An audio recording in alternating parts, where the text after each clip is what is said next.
Welcome back to Luxury Focus, everyone. Today we're diving into a topic that's close to my heart, the fascinating world of Rolex waitlists. You know, I remember my first experience trying to get a Rolex. I walked into the boutique full of excitement only to be told I'd have to wait, and wait, and wait. It was a roller coaster of emotions, but it taught me so much about the luxury watch game. So, grab your favorite timepiece, settle in, and let's unpack this together. Whether you're a seasoned collector or just starting your watch journey, this video is for you. And hey, if you haven't already, hit that subscribe button. Trust me, you don't want to miss out on our future deep dives into the world of luxury watches. Now let's talk Rolex waitlists. Imagine this. You've saved up for years. You're ready to make that dream purchase, and then you're told to join a line that seems to stretch into eternity. It's not just a wait, it's an adventure in patience, strategy, and sometimes a bit of luck. I'll never forget the day I put my name down for a Submariner. The sales associate looked at me with a mix of sympathy and amusement and said, "See you in a couple of years?"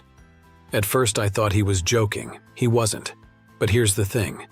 Understanding these wait lists is crucial if you want to navigate the Rolex world successfully. It's not just about having the money. It's about playing the long game. Let's break it down model by model, and I'll share some personal insights along the way. First up, the GMT-Master II. Oh, this beauty. Born in 1955, it quickly became the jet-setter's best friend. I remember strapping one on for the first time during a transatlantic flight. As we crossed time zones, I felt like I was part of an exclusive club of global adventurers. If you're eyeing a GMT-Master II, brace yourself for a 12 to 24-month wait. Yes, you read that right. 2 years of anticipation. But trust me, when you finally get that call, it's like Christmas morning. Next, let's talk about the Sky-Dweller. Launched in 2012, this watch is a marvel of engineering. It's like having a mini computer on your wrist, but with the elegance only Rolex can deliver. The wait? 8 to 24 months. I remember checking my phone obsessively during my wait, hoping for that magic call from my authorized dealer. Now, onto a true icon, the Daytona. Ah, the Daytona. This watch has been turning heads since 1963. I once had the privilege of trying on a vintage Paul Newman Daytona. And let me tell you, it was like holding a piece of history. The energy of those old racetracks seemed to pulse through it. But if you want a new Daytona, patience is your best friend. The wait can be anywhere from 1 to 3 years. Yes, you heard that right. 3 years. I've known people who've had children in less time than it took to get their Daytona. Let's shift gears to something a bit more accessible. The Oyster Perpetual. This is the cornerstone of the Rolex family, tracing its roots back to 1926. It's like the reliable best friend of the watch world. Always there, always stylish. The wait for an Oyster Perpetual is usually about 6 to 12 months. I got mine after a 9-month wait, and I swear it felt like I was welcoming a new member to the family. Now, if you're aiming for the stars, there's the Day-Date, also known as the President's Watch. Launched in 1956, this watch screams luxury. It's only available in precious metals, and let me tell you, wearing one feels like you've made it in life. The wait? 6 to 36 months. I remember trying one on at a boutique, and for a moment I felt like I should be making decisions that affect world economies. It's that powerful. Let's talk about the Datejust. This classic made its debut in 1945. And it's been a symbol of elegance ever since. The wait is relatively short, 3 to 6 months. I got mine as a graduation gift, after a 4-month wait, and it's been with me through job interviews, first dates, and major life milestones. It's more than a watch, it's a life companion. For the adventurers out there, there's the Explorer. Born in 1953, this watch has literally been to the top of the world, accompanying climbers on Mount Everest. The wait is about 6 to 18 months. I wore mine on a hiking trip once, and even though I was just on a local trail, I felt like I could conquer Everest myself. Diving deeper, we have the Sky-Dweller. This underwater champion debuted in 1967. If you're a diving enthusiast like me, this watch is a dream. I once took mine on a scuba trip, and let me tell you, it performed flawlessly, even when I was nervous as a newbie diver. Expect a wait of 3 to 18 months for the Sky-Dweller. It's a long time, but when you're 300 meters underwater and your watch is keeping perfect time, you'll know it was worth the wait. Of course, we can't forget the Submariner. Launched in 1953, this is the watch that defined what a dive watch should be. I remember the first time I saw one in person. It was on my uncle's wrist at a family barbecue. I was mesmerized. The way the light played off the ceramic bezel, the solid feel of it. I knew right then that I had to have one someday. The wait for a Submariner is typically 6 to 12 months. When I finally got mine after a 10-month wait, I swear I could hear the ocean calling every time I looked at it.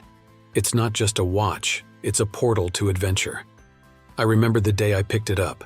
The weight on my wrist, the smooth glide of the bezel, the deep black dial that seemed to absorb light like the depths of the sea. It was love at first sight. Since then, it's been my constant companion from board meetings to beach vacations. It's survived playful splashes with my kids and serious dives in the Caribbean. Each scratch tells a story, and I wouldn't trade these memories for anything. Lastly, let's talk about the new kid on the block, the Rolex 1908 collection. Unveiled at the recent Watches and Wonders event, this series is shaking things up. As a newcomer, getting on the waitlist is tough but not impossible. We're looking at a minimum 6-month wait, but honestly it could be much longer. The 1908 is Rolex's nod to its heritage, blending classic elegance with modern sophistication.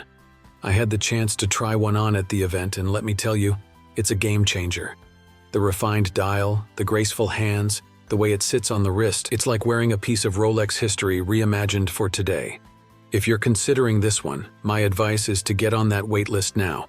It might be a long wait, but something tells me it'll be worth every second. Now, here's the thing about these wait lists. They're not just about time. They're about relationships.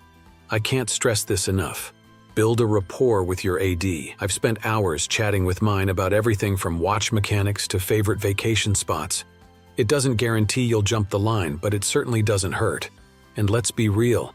Sometimes the wait is part of the fun. It's like a slow burn romance. The anticipation, the dreaming, the planning. It all adds to the excitement when you finally get that call. But why are these wait lists so long? Well, it's simple supply and demand. Rolex produces about 1 million watches annually. Sounds like a lot, right? But when you consider the global demand, it's a drop in the ocean. They're not just selling watches, they're selling exclusivity, prestige, and a piece of horological history. I remember feeling frustrated during my first long wait, but then I realized something. This isn't just about getting a watch. It's about joining a legacy. Each day of waiting is a day closer to being part of something bigger than yourself. Now, I want to hear from you. What's been your experience with Rolex waitlists? Have you scored your dream watch, or are you still in the waiting game? Drop your stories in the comments below. Your experiences are invaluable, and they help us all navigate this fascinating world of luxury timepieces. Before we wrap up, let me share a little secret. The best things in life are worth waiting for, and a Rolex is no exception. Each time I look at my collection, I'm reminded of the journey each watch represents. The waiting, the anticipation, the moment I first strapped each one on. It's all part of the story. So whether you're just starting your Rolex journey or you're a seasoned collector, remember this. Patience isn't just a virtue in the watch world, it's an art form. Embrace the wait, enjoy the journey, and when you finally get that call from your AD, savor every moment. Don't forget to like this video if you found it helpful, and subscribe to Luxury Focus for more insights into the world of high-end horology. Hit that notification bell so you don't miss our upcoming deep dives into other luxury brands and watch collecting strategies. Thank you for joining me on this horological adventure. Until next time, this is Luxury Focus, reminding you that good things come to those who wait, especially when it's a Rolex. Keep those watches ticking, and I'll see you in the next video.